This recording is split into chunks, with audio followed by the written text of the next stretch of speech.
Salah satu dari gunung Indonesia yang paling populer di antara para pengunjung adalah Gunung Bromo, yang berada di Kabupaten Probolinggo, Jawa Timur. Bahkan, gunung ini terkenal sebagai salah satu dari 3 gunung terbaik di seluruh dunia yang dapat didaki tanpa bantuan porter untuk membawa barang. Kecantikan alam yang luar biasa membuat Gunung Bromo menjadi destinasi wisata yang sangat diinginkan.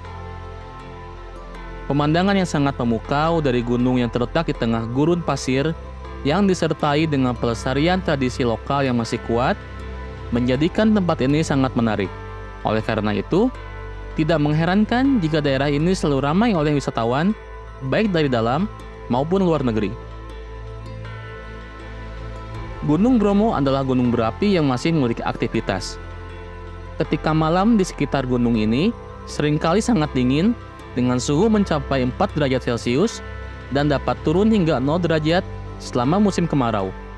Di pagi hari, kita akan disuguhkan oleh pemandangan matahari terbit yang sangat memukau. Gunung setinggi 2.392 meter di atas permukaan laut ini terletak di dalam kaldera yang sangat luas yang dikenal sebagai Tengger. Dan tempat ini terletak di wilayah Taman Nasional Bromo Tengger Semeru atau TNBTS. Dibandingkan dengan taman nasional lainnya di Indonesia, TNBTS adalah yang paling mudah diakses oleh para pengunjung.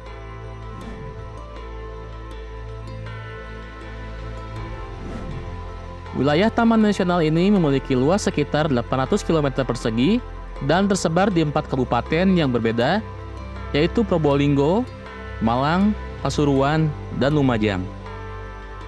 Sebelum dijadikan taman nasional, daerah ini awalnya berstatus sebagai cagar alam dan destinasi hutan wisata.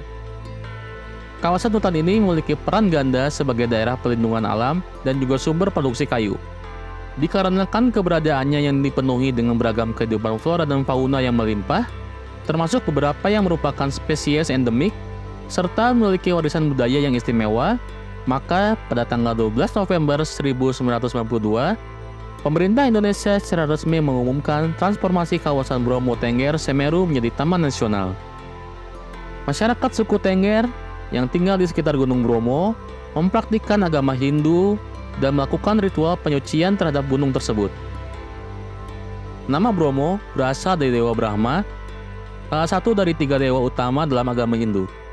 Mereka menjalankan berbagai upacara keagamaan di gunung ini yang konon berawal dari zaman Kerajaan Majapahit dan tetap dilestarikan hingga saat ini.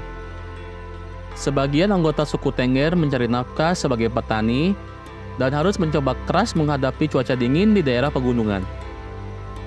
Karena banyaknya wisatawan yang datang ke Gunung Bromo, beberapa dari mereka juga terlibat dalam sektor pariwisata. Mereka menawarkan jasa seperti menyewakan kuda, menjadi pengemudi mobil jeep, atau menyewakan rumah sebagai tempat menginap. Upacara yang paling menarik dalam tradisi suku Tengger di Gunung Bromo adalah Yadnya Kasada. Ritual penyembahan kepada Sang Hyang Widi dan para leluhur ini diadakan setiap tanggal 14 sampai 15 bulan Kasada dalam kalender tradisional suku Tengger. Bersama-sama, warga suku Tengger dari 38 desa di sekitar Gunung Bromo secara kolektif merayakan upacara ini. Upacara puncak Yadnya Kasada berlangsung di Pura Luhur Poten, terletak di lereng Gunung Bromo, pada tengah malam hingga dini hari. Dalam ritual ini, anggota komunitas suku Tengger akan menghadirkan berbagai jenis persembahan seperti produk pertanian, hewan ternak, dan uang. Pada tempat ibadah ini, para pemuka adat dan tokoh masyarakat akan memimpin prosesi doa untuk memberkati persembahan tersebut, yang kemudian akan dibuang ke dalam kawah Bromo. Pada pukul 5 pagi sebelum matahari terbit, sebuah persembahan dinaiki ke tepi kawah dan kemudian dilemparkan ke dalam Gunung Bromo. Upacara ini adalah bagian dari tradisi tahunan yang sudah berlangsung sejak zaman dahulu oleh suku Tengger dan masih terus dijaga hingga saat ini. Upacara tradisional suku Tengger yang bertujuan untuk menghormati dukun atau tabib setempat selalu menarik perhatian banyak orang, termasuk penduduk suku Tengger dan wisatawan yang ingin mengamati upacara tersebut secara langsung.